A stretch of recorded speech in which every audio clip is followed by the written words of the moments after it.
꼭 알아야 할 어제의 뉴스. 남과 북은 한반도에 새로운 평화의 시대가 열렸음을 전 세계에 천명했습니다.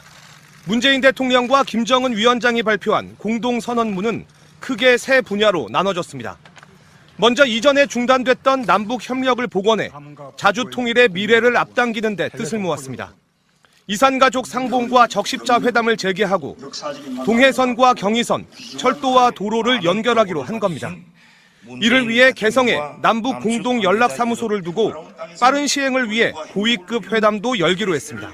김정은 위원장과 나는 서로에 대한 굳건한 믿음으로 평화와 번영, 통일을 위해 정기적인 회담과 직통 전화를 통해 수시로 논의할 것입니다. 이제 우리는 결코 뒤돌아가지 않을 것입니다. 한반도 전쟁 위험도 해소하기로 했습니다. 군사분계선 일대에서 확성기 방송과 전단 살포를 중지하고 서해 북방 한계선을 평화수역으로 만들기로 남북은 의견을 함께했습니다. 종전과 비핵화 역시 구체적으로 언급됐습니다. 정전협정 체결 65년째인 올해 한반도의 종전을 선언하기 위한 남북 미중 4자 회담을 추진하고 한반도의 완전한 비핵화를 함께 실현하는 데에도 뜻을 모았습니다. 무엇보다도 온 결의가 전쟁 없는 평화로운 땅에서 번영과 행복을 누리는 새 시대를 열어나갈 확고한 의지를 같이 하고 이를 위한 실천적 대책들을 합의하였습니다. 이번 공동선언문에는 문재인 대통령이 올해 가을 평양을 방문하는 내용도 담겼습니다. 오전 회담을 끝낸 김정은 위원장은 마무리 발언에서 문재인 대통령에게 답방을 제안합니다. 비행기로 오시면 공항에서 응급의식을 하고 또 이렇게 잘 될 것 같습니다. 문 대통령은 즉답 대신 웃음으로 긍정의 뜻을 표했습니다. 그 정도는 또 약간 좀 남겨놓고 또 닥쳐서 논의하는 맛도 있어야죠.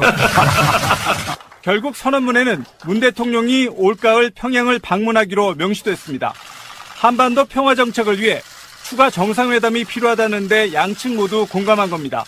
다음 달 북미 정상회담과 남과 북의 주변국들과의 연쇄 회담 후에 두 정상이 성과와 과제를 평가할 자리가 만들어진 셈입니다. 회담의 정례와 상시화를 위한 토대가 만들어졌다는 분석도 나왔습니다. 두 정상은 개성에 남북 공동 연락사무소를 설치하는 데도 합의했습니다.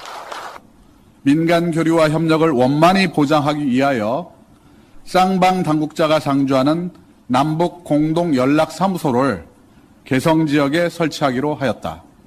서울과 평양이 물망에 오르기도 했지만 일단 개성공단의 경험과 인프라가 갖춰진 개성 지역으로 낙점됐습니다.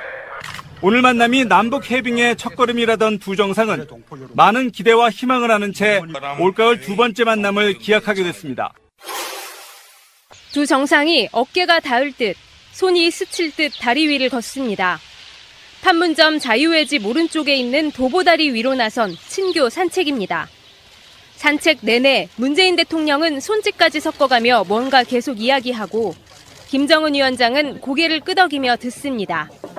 오랜 분단의 역사를 보여주는 듯 녹이 쓴 군사분계선 표식을 만지작거리면서도 대화는 이어갑니다. 결국 두 정상은 벤치에 앉아 차를 마시며 본격적으로 얘기를 하기 시작했는데 김 위원장이 둘만 있고 싶다는 표시를 하자 전속 기록원들까지 모두 자리를 비켰습니다. 이렇게 수행원도 기록원도 없는 둘만의 대화는 30분간이나 진행됐습니다. 이 시간 동안 두 정상은 간간히 웃음까지 터뜨리며 대화를 이어갔습니다. 김 위원장도 문 대통령에게 뭔가 열심히 설명하기도 했습니다. 이런 두 정상의 모습은 음성은 담기지 않은 채 멀찌감치 설치된 카메라를 통해 고스란히 전 세계에 생중계됐습니다. 이렇게 긴 독대를 마친 두 정상은 다시 어깨를 나란히 한 채 도보다리를 건너 평화의 집으로 향해 오후 정상회담에 돌입했습니다. 방송 중간에 좋아요를 눌러주시면 새날팀들에게 큰 힘이 됩니다. 미리 감사합니다. 트위터가 진짜 언론입니다. 김정은 국무위원장과 귀빈 여러분, 길동무가 좋으면 먼 길도 가깝다는 북측 속담이 참 정겹습니다. 김 위원장과